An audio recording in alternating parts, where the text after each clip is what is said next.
Сәлем достар барлықтарыңызға. Бүгін бізде чебуреки дайындаймыз. Ең оңай, жеңіл тәсілмен бірінші ұн мен тұзды жақсылап араластырып аламыз. Оның үстіне сары май, кәдімгі соны ертіп, кішкене ғана қосамыз. Кішкене чебуреки қаттылау болып кетпес үшін бір жұмыртқа және жылы су қосып әбден араластырып, қамыр илейміз. Кішкене қаттыңқырап илейміз. Және 15-20 минутқа холодильникке қалдырамыз.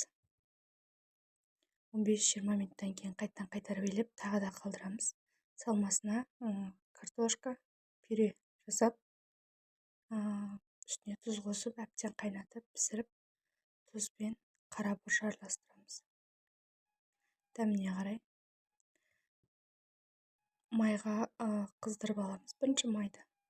Менде қамырды осындай кішкене иленген маған удобно. Маған өте ыңғайлы осылай.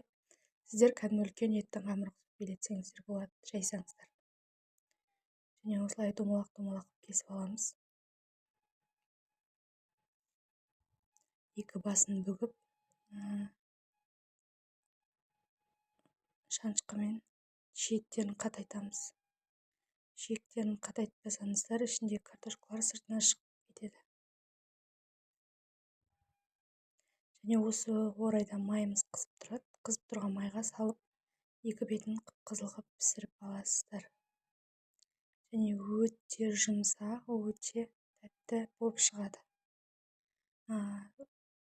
Егер де тағы да видеолар керек болса, менің каналымды қарап отырыңыздар.